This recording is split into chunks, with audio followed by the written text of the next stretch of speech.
पानीपत का जो प्रथम युद्ध है 21 अक्टूबर 1526 में लड़ा गया बाबर और इब्राहिम लोदी के बीच। इब्राहिम लोदी इसमें हार जाता है और बाबर मुग़ल साम्राज्य की स्थापना करता है। तो आइए थोड़ा सा बाबर के बारे में जान लेते हैं।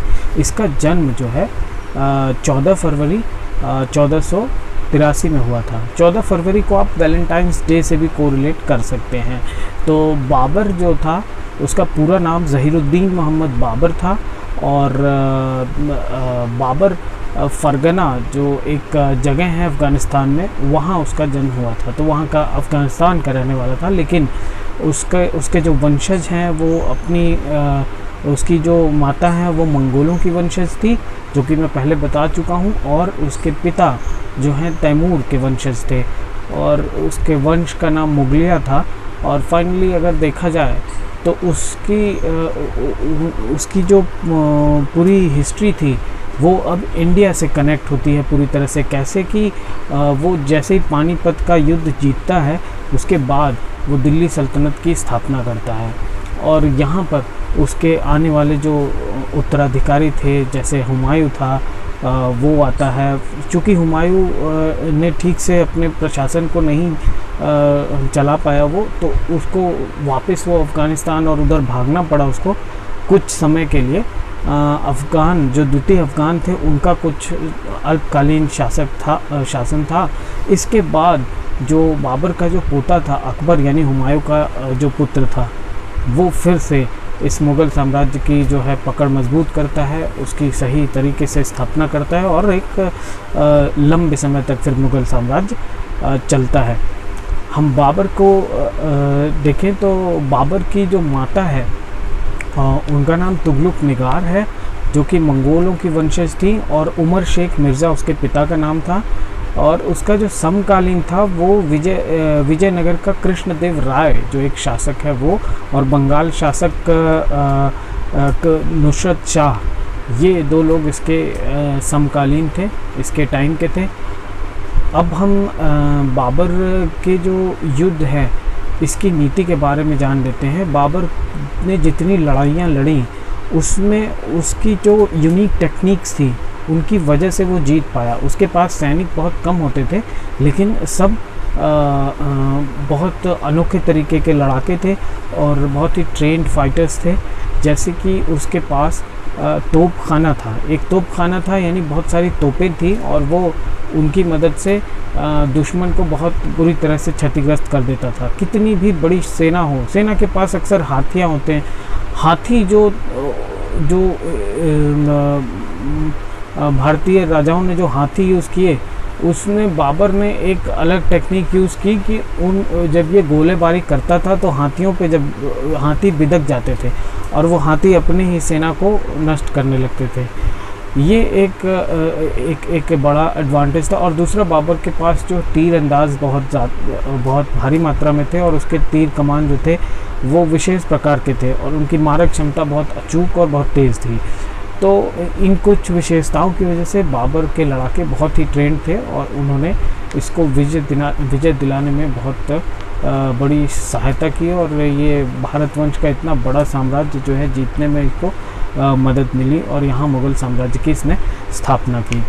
बाबर जो ज़हीरुद्दीन मोहम्मद बाबर था, इसने कई सारी लड़ाइयाँ लड़ी और इसके साथ इसका पुत्र हुमायूं और बाबर के और भी, यानी बाबर के 4 पुत्र थे, कामरान, हिंदाल, हुमायूं और एक और था। तो ये इन चारों पुत्रों में बाबर की इच्छा ये थी कि इसके जो हुमायूं इसका सबसे ज्येष्ठ पुत्र था, सबसे बड़ा, वो अपने सभी भाइयों को कुछ न कुछ साम्राज्य का हिस्सा दे। तो आगे चल के हुमायूं जो है एकमात्र ऐसा शासक हुआ इस काल में जिसने अपने भाइयों से शेयर किया, मतलब अपना जो भी साम्राज्य था। तो ये एक बड़ी बात थी। इसके जो हुमायूं की बात करें तो हुमायूं प्रारंभ में तो बहुत एक्टिव रहता है, लेकिन आने वाले समय में वो भोग विलासिता में डूब जाता है और उसके कारण एक द्वितीय अफ़गान जो शेर खान यानी शेर शाह सूरी जिसे कहते हैं, वो जिसने grand trunk road GT road बनवाया था, उसने कैसे फिर कूटनीति से, बड़ी चालाकी से वो धीरे धीरे इनको धोखा देते हुए और इसने मुग़ल साम्राज्य को हड़प लिया था और बाबर को यहाँ से खदेड़ने पे मजबूर कर दिया था। बाबर को भागना पड़ा यहाँ से, अरे हुमायूं को। और हुमायूं के चले जाने के बाद कुछ समय के लिए शेर शाह सूरी ने यहाँ पर शासन किया। बाबर के वापस आने पर हुमायूं की मृत्यु के शेर शाह सूरी। पानीपत का युद्ध इतिहास में एक विशेष स्थान रखता है। पानीपत के युद्ध के बाद बाबर फिर खानवा का युद्ध लड़ता है राणा सांगा से। उसको हराने के बाद चंदेरी का युद्ध मदनी राय के अगेंस्ट लड़ता है और फिर उसको विजित करने के बाद बाबर जो है घाघरा का युद्ध अफ़गानों के अगेंस्ट लड़ता है। अफ़गानों के अगेंस्ट इस घाघरा के युद्ध में जल और थल दोनों में ये लड़ाई हुई थी और ये बाबर द्वारा लड़ा गया अंतिम युद्ध था। मतलब इसके बाद बाबर की डेथ हो जाती है। बाबर एक सड़क को नापने की एक विशेष टेक्निक डेवलप करता है जिसको गज़े बाबरी भी कहते हैं। और बाबर के बारे में जो भी इतिहास में डिटेल मिलती है वो बाबर के बायोग्राफी से ज़्यादा मिलती है। जैसे बाबर नामा, जिसे तुज़ुक बाबरी भी बोलते हैं, उससे बहुत सारी डिटेल्स मिलती हैं इस कालखंड के बारे में। और बाबर का मकबरा जो है आगरा में बनवाया जाता है, लेकिन अकबर जो बाबर का पोता था वो इस मकबरे को उठा के फिर काबुल ले जाता है, यानी काबुल में इसका जो स्थानांतरण किया जाता है इस मकबरे का। तीन और जैसे बाबर के अलावा दो और मुग़ल शासक थे जिनका मकबरा जो है भारत के बाहर स्थापित किया गया है। भारत के बाहर जहांगीर और बहादुर शाह ज़फ़र, ये दो बाबर के अलावा लोग थे, यानी तीन मुग़ल सुल्तानों का मकबरा भारत के बाहर बनवाया गया था। ये थोड़ी सी डिटेल थी बाबर के बारे में। इसके बाद हुमायूं के बारे में हम थोड़ा सा जानते हैं। हुमायूं चूँकि बाबर का पुत्र था और बाबर का ज्येष्ठ पुत्र था और बाबर के 4 पुत्र थे, तो बाबर के जो पुत्रों के बारे में थोड़ा देखते हैं और हुमायूं के बारे में विशेषकर। बाबर की इच्छानुसार हुमायूं अपने साम्राज्य को विभाजित करता है, अपने भाइयों में बांट देता है और इसमें वो कामरान को कांधार और काबुल का क्षेत्र दे देता है और अपने और भाइयों में वो संभल और अलवर के क्षेत्र को बांट देता है। और फिर उसका राज्याभिषेक आगरा में होता है और हुमायूं जो है इस जो है 10 साल तक लगातार यहाँ शासन करता है और कई सारे युद्ध लड़ता है। कलिंजर जो है उसका पहला युद्ध था जो बुंदेलखंड का क्षेत्र में लड़ा जाता है और फिर उसके बाद निरंतर कई युद्धों के बाद एक चौसा का युद्ध होता है जो अफ़गान शासक बिहार का था, उसने इसको पराजित किया। और फिर चौसा के युद्ध के बाद एक और युद्ध कन्नौज का युद्ध, उसमें निर्णायक रूप से उसने शेर शाह ने इसको पराजित किया। चौसा के युद्ध में पराजित करने के बाद शेर खान जो है शेर शाह की उपाधि धारण करता है। उसके बाद वो शेर शाह कहलाता है, शेर शाह सूरी। और फिर शेर शाह ने कन्नौज के युद्ध में हुमायूं को हराकर अंतिम बार उसको फिर वहाँ से निर्वासित कर देता है और उसको वहाँ से भागना पड़ता है। भाग के फिर 15 साल तक वो निर्वासित जीवन व्यतीत करता है। और हुमायूं जो है उस 15 साल के पीरियड में जो है एक शादी करता है हमीदा बानो बेगम से। हमीदा बानो बेगम से उसको अकबर उसका पुत्र प्राप्त होता है। और फिर इसके बाद ये 15 साल बाद वापस आता है। बैरम खान की मदद से उसको साम्राज्य वापस मिलता है। शेर शाह सूरी की मृत्यु के बाद, उसके पुत्र की मृत्यु के बाद फिर जो प्रशासन जो सही मौका मिलता है तो ये लोग फिर से हमला करके अपना साम्राज्य वापस पा लेते हैं। तो मुग़ल साम्राज्य की पुनः स्थापना हो जाती है। ये जो है दो चरणों में इसका अकबर का हुमायूं का जो है साम्राज्य होता है। पहला तो ये था कि 10 साल तक, यानी आगरा के में इसके राज्याभिषेक 1530 से लेकर 1540 तक, यानी कन्नौज के युद्ध तक। ये राज करता है। फिर उसके बाद ये 15 साल के लिए चला जाता है, फिर 1555 में फिर से वापस आता है और 56 तक रहता है। इसके बाद इसकी मृत्यु हो जाती है, एक लाइब्रेरी की सीढ़ियों से गिर के वो उसकी डेथ हो जाती है। और इस तरह से फिर इसका जो पुत्र था वो छोटी सी एज में शासक बनता है अकबर, और वो बैरम खान की मदद से आगे चल के काफ़ी इसकी जो मुग़ल सल्तनत की स्थापना करता है। हम अब अकबर के बारे में देखते हैं, लेकिन उससे पहले कि हुमायूं का जो डिटेल था, इतनी सारी हिस्ट्री, ये सब कुछ हुमायूं की बायोग्राफी जो उसकी स्टेप सिस्टर लिखती है गुलबदन बेगम, उसने लिखा था हुमायूं नामा। उससे बहुत कुछ इस कालखंड के बारे में हमें जानकारी प्राप्त होती है। शेर शाह सूरी के बारे में जान लेना भी ज़रूरी है। शेर शाह सूरी, इसका प्रारंभिक नाम फरीद था। 21 साल तक इसे फरीद कहा जाता था। बिहार में रहने वाला ये एक व्यक्ति था। इसने जो है शेर को मारा था, तो इसलिए बहार ख़ान ने इसका नाम शेर ख़ान रख दिया था। और शेर ख़ान ने मुग़ल सल्तनत की नींव हिला दी थी। बाबर ने जो मुग़ल साम्राज्य की स्थापना की, फिर हुमायूं ने इतने वर्षों तक राज करने के बाद अचानक से उसे निर्वासित होना पड़ा। 2 बड़े युद्ध जो है शेर ख़ान से हार कर फिर भागना पड़ा। तो ये जो है शेर शाह की जो है कूटनीति और युद्ध की जो विशेषता थी उसके कारण हुआ, और इसीलिए शेर शाह के बारे में भी जानना ज़रूरी है। फरीद जो था, इसको शेर ख़ान की उपाधि मिलने के बाद फिर कई युद्धों में लड़कर फिर चौसा का जब युद्ध था उसने हुमायूं को हराया। उसने अपने आप को शेर शाह की उपाधि से सुशोभित किया। शेर शाह की उपाधि धारण करता है वो, और फिर उसके बाद कन्नौज यानी बिलग्राम के युद्ध में वो फिर से हुमायूं को हराकर फाइनली उसे वहाँ से भगा देता है और सत्ता अपने हाथ में ले लेता है। शेर शाह जो था बाबर के समय से ही एक थोड़ा कूटनीति टाइप से चाल चलता था, थोड़ा चालाक व्यक्ति था, और उसने जो है मुग़लों को भी मिला के रखा हुआ था, उनसे भी दुश्मनी नहीं लेता था, और न तो दूसरे अफ़गानों से, दूसरे शासकों से दुश्मनी लेता था। चालाकी से सही मौका देखकर उसने युद्ध करने की नीति को अपनाया, और फिर उसने काफ़ी सफलता प्राप्त की। इस जो है शेर शाह सूरी ने एक बड़े जो ग्रैंड ट्रंक रोड है, जीटी रोड जिसे बोलते हैं, उसको बनवाया था, और ये कलकत्ता से लेकर पेशावर तक जाती है ये रोड, और ये आज भी उपस्थित है, जीटी रोड से के नाम से फेमस है। और इस तरह से कई सारे कार्य जो हैं शेर शाह के शासनकाल में होते हैं। हुमायूं जो है वापस आता है शेर शाह की मृत्यु के बाद, और शेर शाह की मृत्यु और उसके पुत्र की मृत्यु के बाद जाकर हुमायूं को मौका मिलता है वापस आने के। उसके जीवित रहने तक हुमायूं की हिम्मत नहीं थी कि वो शेर शाह से दोबारा टक्कर ले सके।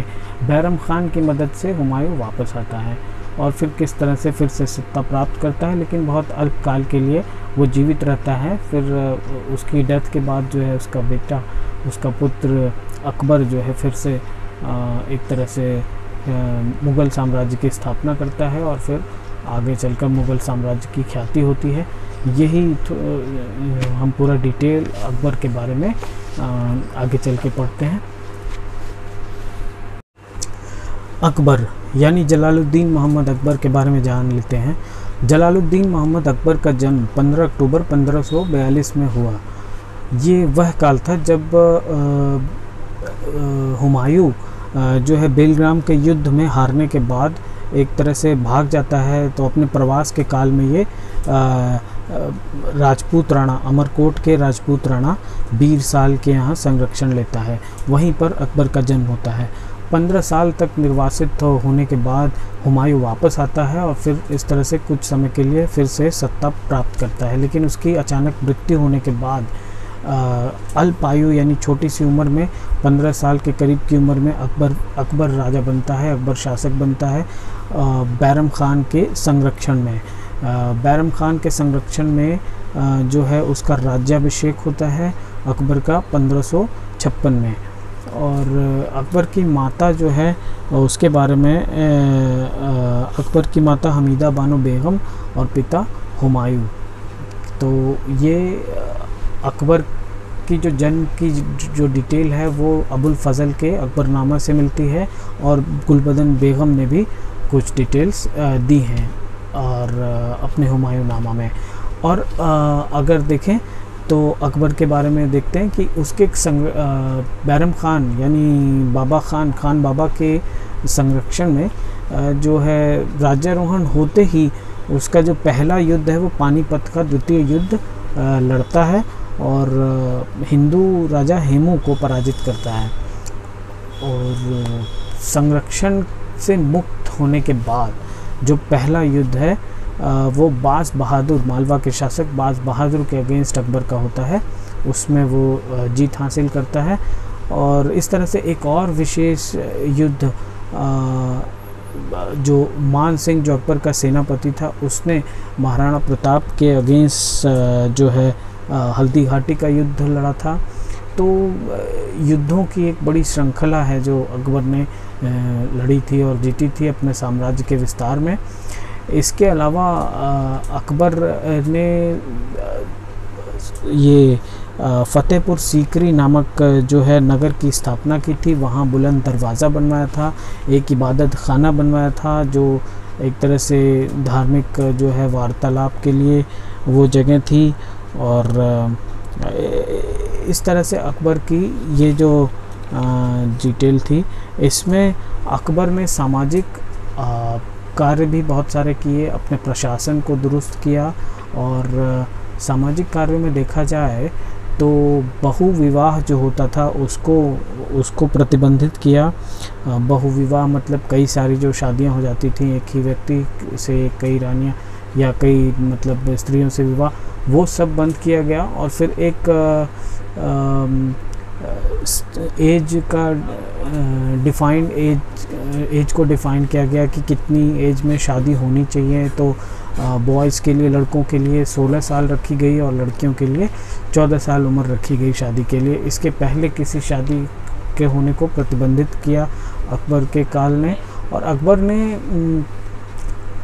सती प्रथा पर भी रोक लगाई, दास प्रथा पर भी रोक लगाई, जजिया जो एक कर था हिंदुओं पर लगाया जाता था या गैर मुस्लिमों पर लगाया जाता था उसको प्रतिबंधित किया। और तीर्थ यात्रा पर जो कर लगता था वो उसको प्रतिबंधित किया। इस तरह से कई सारे सामाजिक कार्य किए, विधवा पुनर्विवाह को प्रोत्साहित किया अकबर ने। और इस तरह से कई सारे सामाजिक कार्य किए। अंतरजातीय विवाह यानी जो इंटरकास्ट मैरिजेस होती हैं उनको भी प्रोत्साहित करवाया अकबर ने। तो जो विमेन के लिए काफ़ी सारे इस तरह से सोशल वर्क को प्रोत्साहित किया अकबर ने।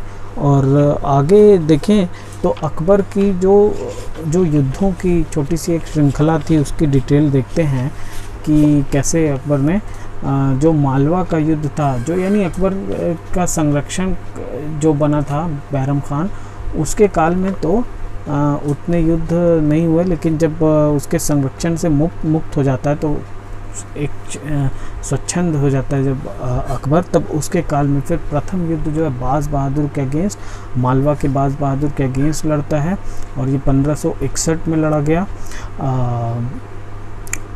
इसमें बाज बहादुर को हराया था अकबर के सेनापति अधम खान ने। और चूँकि बाज बहादुर हार गया तो उसकी रानी ने आत्महत्या कर ली थी।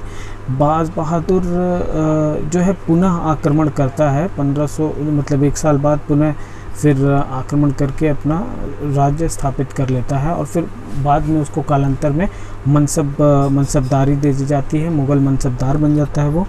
फिर इसके बाद चुनार में 61 में एक युद्ध होता है, कड़े के सूबेदार आसफ़ खान ने इसको फिर जीत लिया। और फिर गोंडवाना में वीर नारायण यानी माता रानी दुर्गावती इसकी संरक्षिका थी, उसके वहाँ पर फिर होता है दुर्गावती को हराया गया था।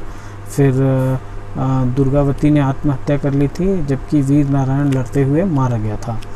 तो ये एक और आमेर का युद्ध होता है। भारमल, जो कछवाहा शासक भारमल था, उसने प्रथम राजपूत था जिसने स्वेच्छा से जो अकबर की अधीनता स्वीकार की थी और अपनी लड़की, अपनी पुत्री हरखा बाई का विवाह अकबर से कर दिया था।